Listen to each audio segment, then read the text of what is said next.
In 1995, the small town of Willow Creek was a kind of place where people left their doors unlocked, neighbors waved at one another from across the street, and crime seemed like something that happened in other towns, far away. Nestled between thick woods and a lazy river, Willow Creek was a town where news rarely traveled beyond the county lines. That year, however, the town will become the setting for one of the strangest and most chilling cases ever whispered about, one that still lingers in hushed conversations decades later. If you enjoy stories that peel back the layers of human nature and expose the darkness hidden beneath familiar smiles, then this story will hold you captive. Because what unfolded in Willow Creek was not only about murder, it was about deception, about a killer who stepped into the role of the victim so convincingly that even seasoned investigators questioned everything they thought they knew. Before we dive into the full part of the story, don't forget to like, comment, subscribe, and also follow for more interesting stories to come. The story began on an ordinary October evening. The autumn air had just begun to turn crisp, the leaves along the streets glowing orange and red under the dim streetlights. At exactly 9:42 p.m., the Willow Creek Police Department received a frantic 911 call from a young man named Daniel Reeves. His voice shook through the receiver, frantic and uneven, as he shouted that someone had broken into his house and attacked him and his girlfriend, Emily Carter. The operator could hear the panic in his tone, the ragged breaths between words. When the first officers arrived at the Reeves residence, the scene was chaotic. Daniel was on the front porch, shirt ripped, blood smeared across his forehead, and hands trembling as he pointed inside. The living room was in disarray, furniture overturned, glass shattered across the carpet. And then they found Emily. She lay motionless on the floor, a deep wound across her chest, her eyes wide open as though frozen in fear. Daniel fell to his knees, sobbing uncontrollably. He clutched her lifeless hand, begging her to wake up. His voice cracked, raw what seemed like unbearable grief. "She's gone," he repeated over and over, rocking back and forth, as if the words themselves were too heavy to bear. The officers, moved by the intensity of his reaction, treated him less like a suspect and more like a man who had narrowly escaped the same fate as his girlfriend. He was rushed to the hospital with minor injuries, cuts on his arms, a shallow gash on his head. When questioned later, he explained through tears that an intruder in a ski mask had broken in, demanding money, before turning violent. Daniel said he had fought back but was struck unconscious. By the time he came to, Emily was gone. The story spread through Willow Creek like wildfire. Everyone knew Daniel and Emily. They were high school sweethearts who had grown into adulthood together, often seen hand in hand at local diners, laughing as though the world was theirs alone.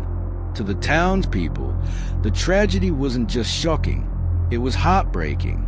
And the idea that a faceless intruder could enter their safe little town and destroy such a perfect young couple filled everyone with fear. At the hospital, Daniel received visitors nonstop. Friends, neighbors, even strangers offered their condolences, pressing his hands and telling him to stay strong. The police promised to do everything in their power to catch the intruder. Reporters from nearby counties began to trickle in, asking for interviews, eager to cover the unusual case. Daniel's soft-spoken grief, captured on camera, made headlines. He spoke of Emily's kindness, her love of books, her dream of becoming a teacher. He asked the public for help. He begged for justice. But behind the sympathetic faces and the tears, a few people in Willow Creek noticed details that didn't sit quite right. Emily's best friend, Claire, recalled that Emily had confided in her weeks before about troubles in their relationship. Emily had hinted that Daniel had a temper, though she quickly brushed it off, insisting it was nothing serious.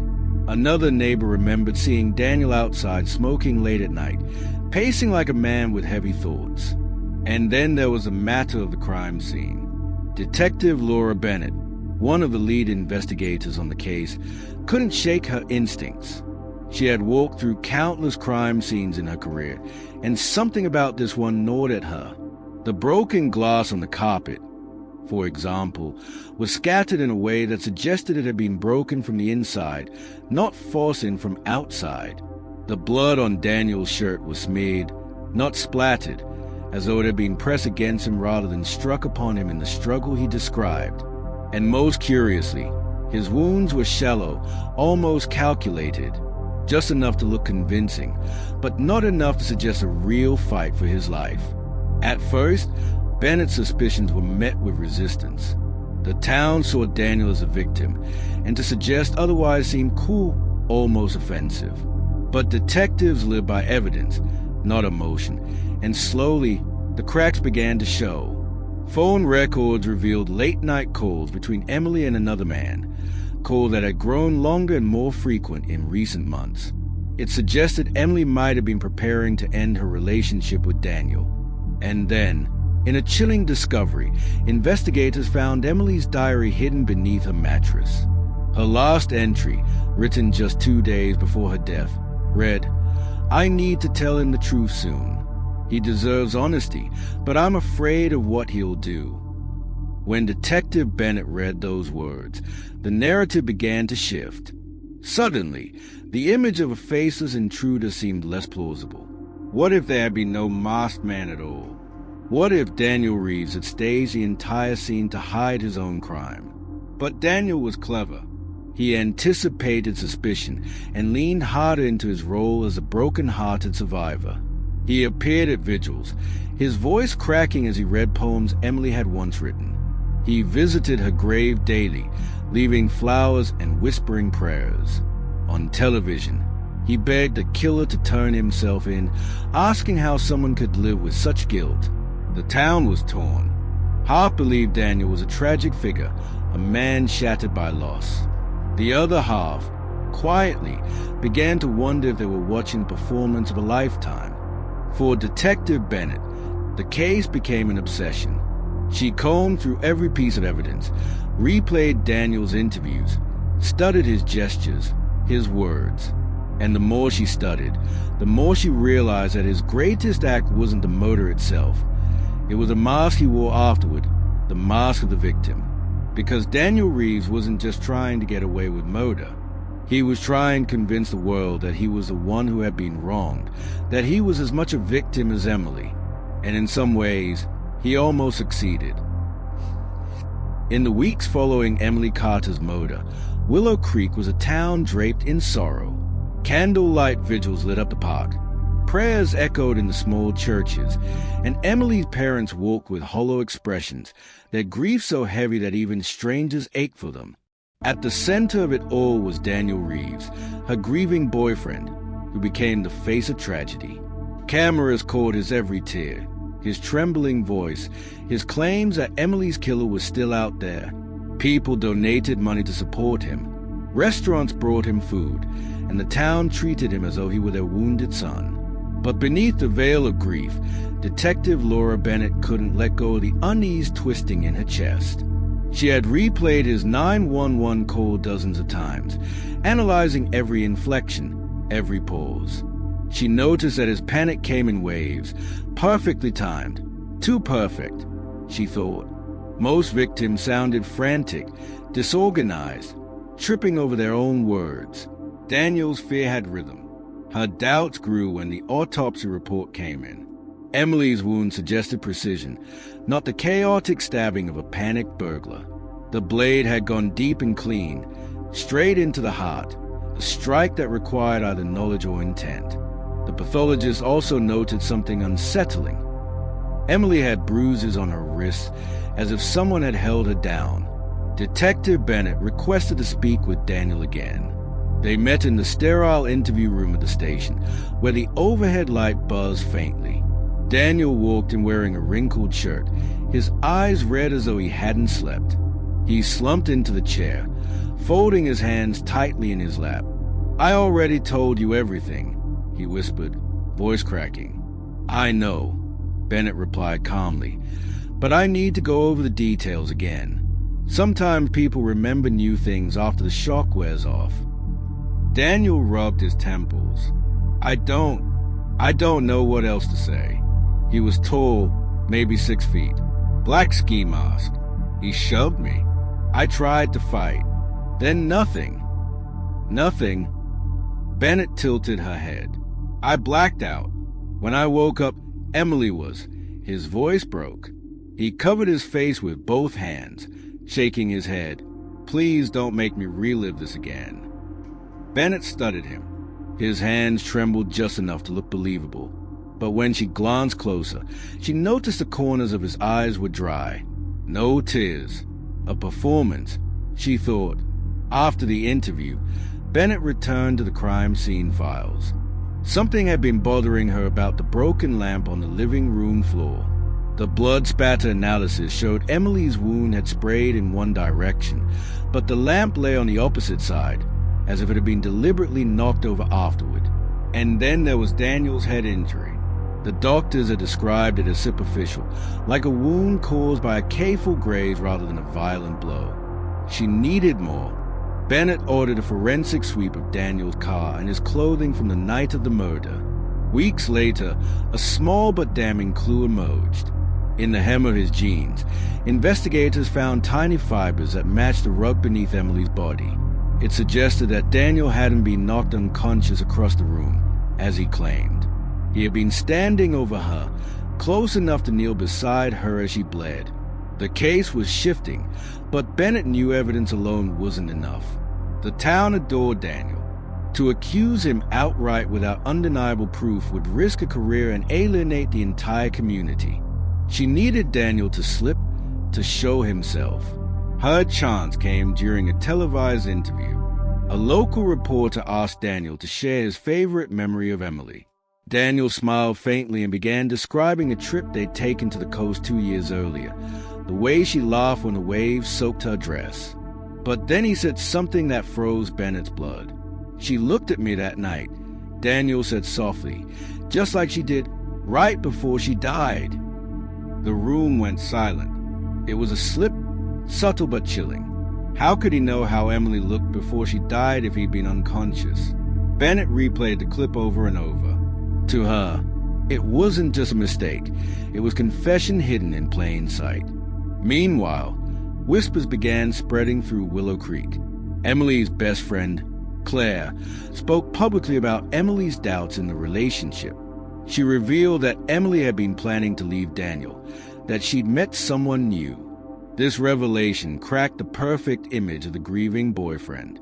People who once offered him casseroles and condolences now looked at him with suspicion. Daniel noticed a shift. He withdrew, stopped attending vigils, stopped answering calls. His once open displays of grief became more private, more guarded. But Bennett knew isolation was dangerous for men like him. The more cornered he felt, the more likely he was to make a mistake. She decided to confront him directly. One evening, she drove to his house, where he sat on the porch smoking, his face pale in the moonlight. "Daniel," she said, stepping out of her car, "we need to talk." He looked up, eyes narrowing. "Detective, it's late. This won't take long." He exhaled smoke, then gestured to the empty chair beside him. "Fine. What now?" "Another round of questions I've already answered." Bennett sat down, folding her hands. "You know, grief is complicated. It makes people do strange things. Sometimes they lash out. Sometimes they hide the truth because it hurts too much." Daniel's jaw tightened. "What are you implying?" "I'm saying the truth is a way of surfacing, no matter how hard we try to bury it." She leaned closer, lowering her voice. "You loved Emily. I believe that. But love can twist into something darker when it's threatened. Maybe you were afraid of losing her. Maybe you thought if you couldn't have her, no one could." Daniel's hand froze halfway to his cigarette. His eyes flickered, a flash of something cold and dangerous. But then he smiled faintly, almost pityingly. "You think you figured me out, don't you? You think I'm some monster." Bennett held his gaze. "I think you're tired of pretending." For a long moment, Daniel said nothing. The night air thickened with silence, broken only by the chirping of crickets. Then he stood abruptly, crushing his cigarette under his shoe. "We're done here," he said sharply. "Unless you have proof, leave me alone." Bennett walked away that night without an admission, but she felt it. He was unraveling. 2 days later, the unraveling turned violent. Emily's new love interest, a young mechanic named Ryan Collins, was found in his garage with his tires slashed and his tools scattered. He told police he'd seen someone lurking outside his house the night before, a shadowy figure that fled when confronted. He was certain it was Daniel. Bennett now had a pattern: jealousy, control, violence. Emily had been the first victim, but Ryan could easily be the next. The killer was no longer content to play the grieving boyfriend. His mask was slipping. Determined to stop him, Bennett pushed for a warrant to search Daniel's home. The request was met with resistance, but Ryan's testimony tipped the balance. When the search was finally approved, officers combed through Daniel's small, cluttered house. What they found shattered any lingering illusions. Hidden in a showbox beneath his bed was Emily's diary, the one her parent insisted she always kept by her side.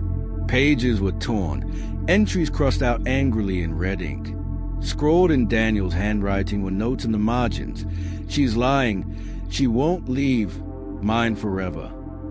And in the back of his closet, tucked inside a duffel bag, lay the knife. Clean, but not well enough. Forensic testing later revealed traces of Emily's blood in the grooves of the handle. When confronted with the evidence, Daniel's composure finally cracked. At first, he denied everything, shouting that the knife had been planted, that the diary was forged. But as the interrogation dragged on, his voice faltered. He grew quiet, withdrawn, staring at the table as though the weight of his own lies pressed down on him. Detective Bennett leaned forward. "Daniel, you wanted to be the victim, but you're not. Emily was. And deep down, you know that." His shoulders slumped. For the first time since that October night, Daniel Reeves stopped pretending. His eyes filled with something darker than grief, resignation. And then, in a chilling whisper, he said, "If I couldn't have her, no one could." The confession was enough. Daniel Reeves was arrested that evening, charged with the murder of Emily Carter. The town of Willow Creek reeled in disbelief. How could the man they had comforted, supported, even idolized as a face of tragedy, be the very monster they feared? At Emily's final memorial, Detective Bennett stood among the crowd, watching the candles flicker in the cool night air. She thought of Emily's last words in her diary, of the fear she must have felt, of the life stolen from her.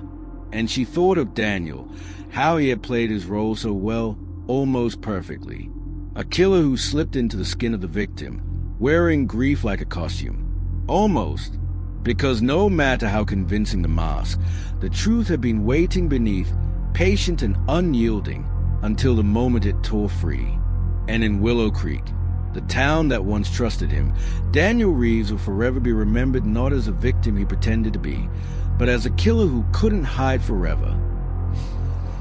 The trial of Daniel Reeves began in the summer of 1996, less than a year after Emily Carter's death. By then, the shock that had once paralyzed Willow Creek had transformed into something else, a restless hunger for answers. People wanted to know how a man they had comforted, a man they had defended and even idolized in his grief, could have been the monster all along. The courthouse was small, a modest brick building at the center of town, but it became the stage for a spectacle that drew reporters from across the state. Lines formed outside before dawn, people clutching newspapers, craning their necks to catch a glimpse of Daniel as deputies escorted him inside. Cameras flashed, questions were shouted, but Daniel never responded. He walked with his head down, his hands cuffed, his once boyish face now pale and gaunt. Inside the courtroom, the atmosphere was heavy, electric with tension. Emily's parents sat in the front row every day, their faces hardened by grief. Her best friend Claire testified early, her voice trembling as she recalled the conversation she'd had with Emily, the doubts about Daniel, the growing fear in her voice, the sense that she was trying to escape something she could no longer endure. The prosecution painted Daniel as a man consumed by control and jealousy, a man who could not tolerate the idea of losing the woman he viewed as his possession. They showed the jury Emily's diary, the entries marked with desperation, the annotations in Daniel's handwriting that revealed his spiraling obsession. They displayed the knife, the faint traces of blood still visible under forensic light. And they reminded the jury of his slip during the television interview, the moment he revealed knowledge only the killer could have known. But perhaps the most powerful testimony came from Detective Laura Bennett. On the stand, she spoke not only of the evidence but of the performance Daniel had crafted. "He didn't just kill Emily," she said firmly, her eyes sweeping the jury. "He tried to rewrite the story of her death. He wanted the world to see him as a victim, to believe his pain was the greatest tragedy of all. But in reality, his grief was a mask meant to hide the truth that he was the one who ended her life." The defense, of course, fought back. They argued that Daniel's behavior could be explained by trauma, that his inconsistent statements were the result of shock. They claimed the evidence was circumstantial, that the knife could have been planted, that the diary annotations could have been misinterpreted. They even suggested that Ryan Collins, Emily's new love interest, had a motive of his own. But as the days dragged on, the weight of the evidence grew unbearable. Jurors shifted uncomfortably as they listened to recordings of Daniel's 911 call, his strangely calculated panic. They watched the television clip, the haunting slip of the tongue, and they read Emily's words, her fear, her longing for escape, her sense that something terrible was coming.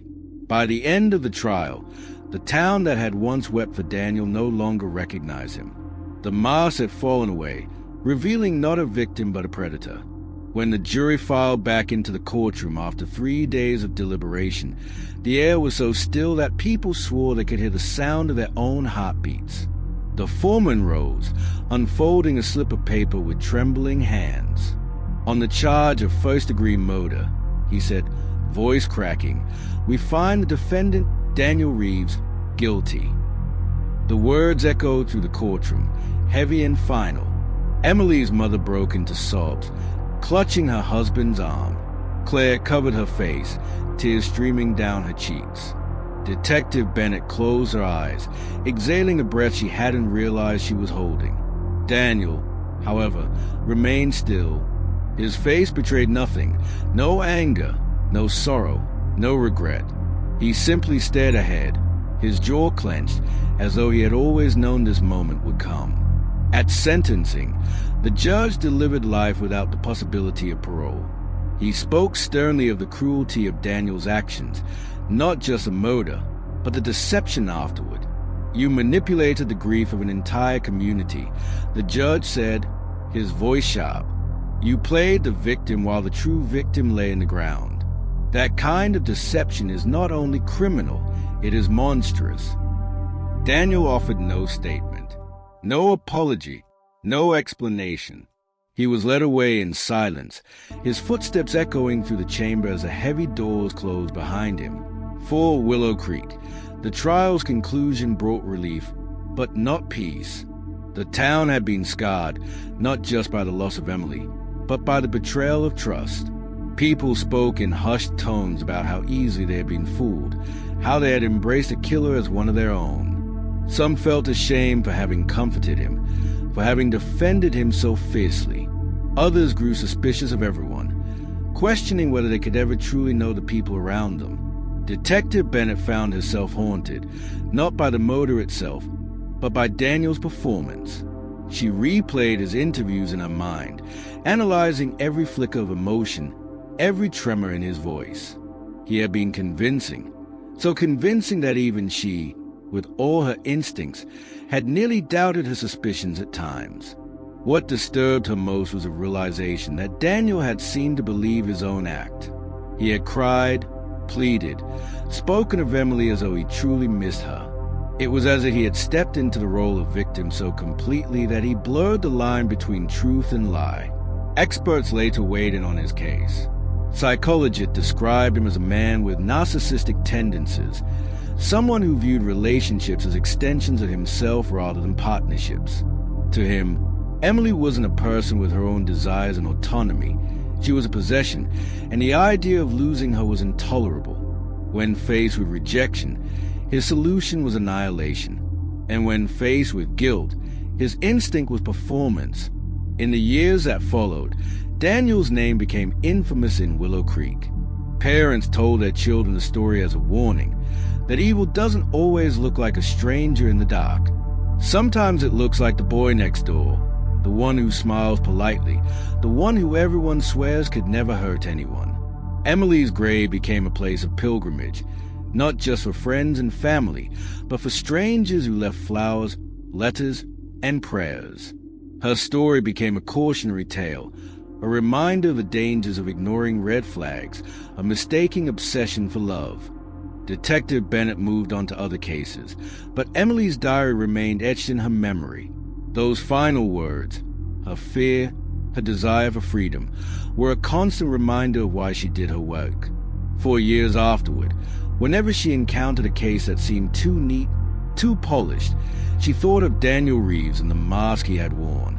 As for Daniel, he lived out his days behind bars, his story whispered about in prison yards and recounted in psychology textbooks. In rare interviews, he continued to insist on his innocence, claiming he had been framed, that the town had turned against him. He clung to the role of the victim until the end, never admitting the truth, never offering closure. But the people of Willow Creek knew better. They had seen the mask slip.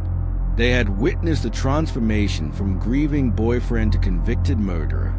And no matter how many lies Daniel told, no matter how many tears he tried to summon, they would remember him not for his performance, but for the truth he could never escape. In the end, Daniel Reeves became exactly what he had feared most, forgotten as a person, remembered only as a story of a man who killed a woman he claimed to love, and who then tried to convince the world that he was the one who had suffered most. A story of the killer who pretended to be the victim.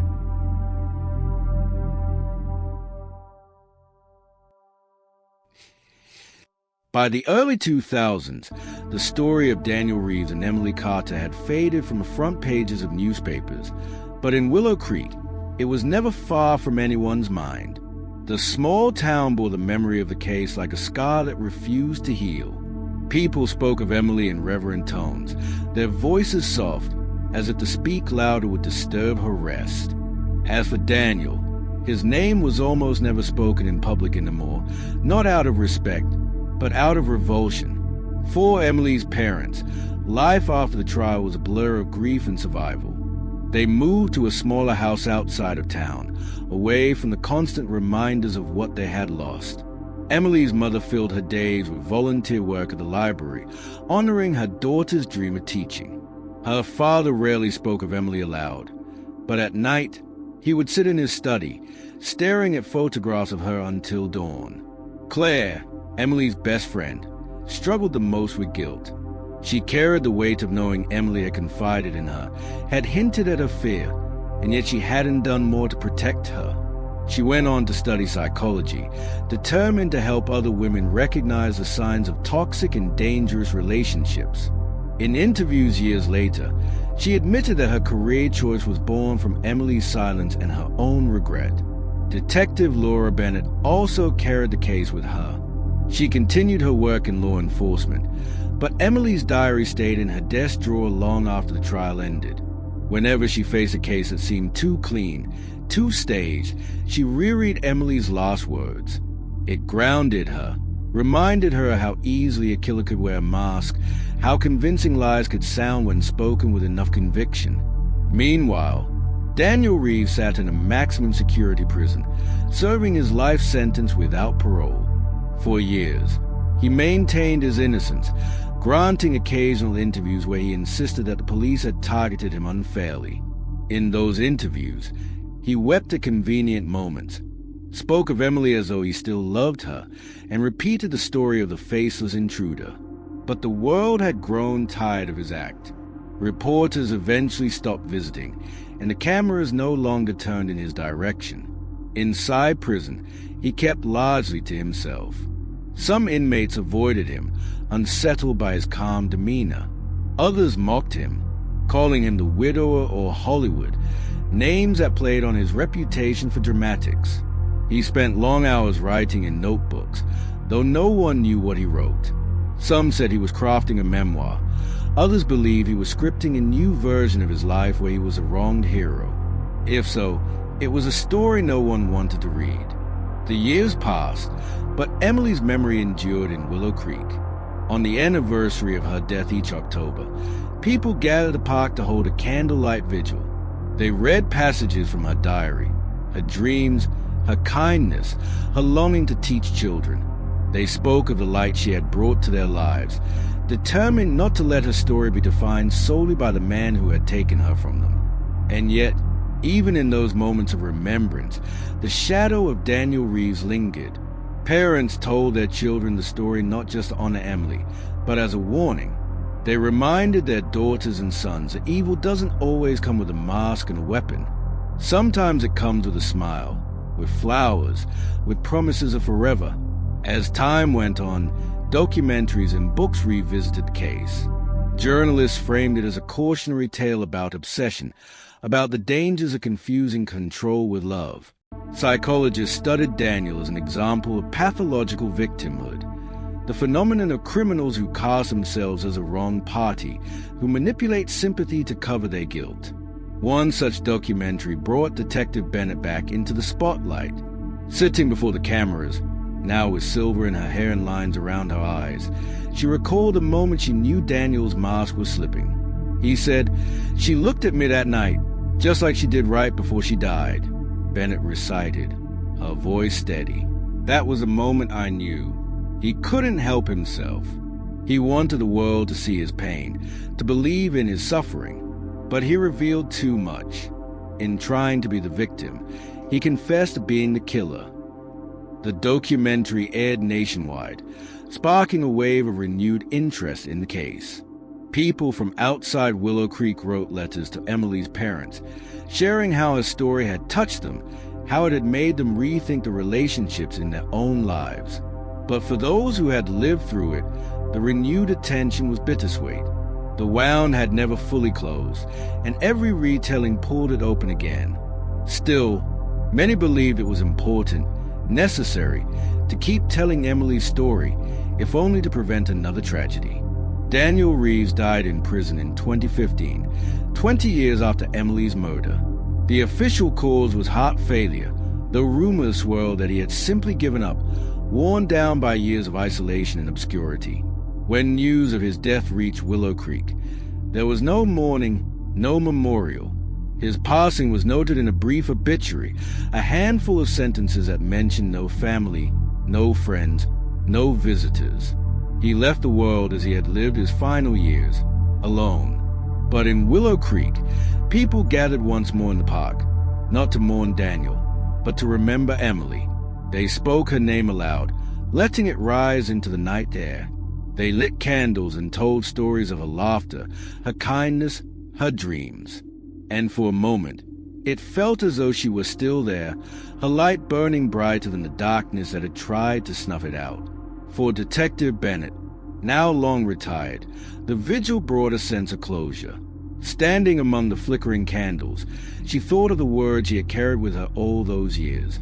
"I need to tell him the truth soon. He deserves honesty, but I'm afraid of what he'll do." Emily's last entry had haunted her, but tonight it felt different. Tonight, Emily's truth had been told, not just to Daniel, but to the world. Claire, too, found a measure of peace. She spoke at the vigil, her voice strong though her hands trembled. Emily was more than her death, she said. She was more than the diary entries, more than the tragedy. She was love and laughter and dreams. And that's how we'll carry her with us, not as a victim, but as a beautiful soul she always was. The crowd stood in silence, candles glowing in their hands. And as the night stretched on, the story of Daniel Reeves faded once more into the background, because in the end, his mask had failed. He had wanted to be remembered as a victim, but the world had seen him for what he truly was, And Emily, whose voice had been silenced in 1995, spoke louder in memory than he ever could in life. The town of Willow Creek endured, scarred but resilient, its people forever changed by what they had witnessed. They learned to lock their doors, yes, but more importantly, they learned to listen, to hear the quiet warnings, to recognize when love twists into something darker. And in their memories, in their stories, in the flicker of candles each October, Emily lived on, not as the girl defined by tragedy, but as a girl who had loved, who had dreamed, and whose truth outlasted the lies of the killer who pretended to be the victim.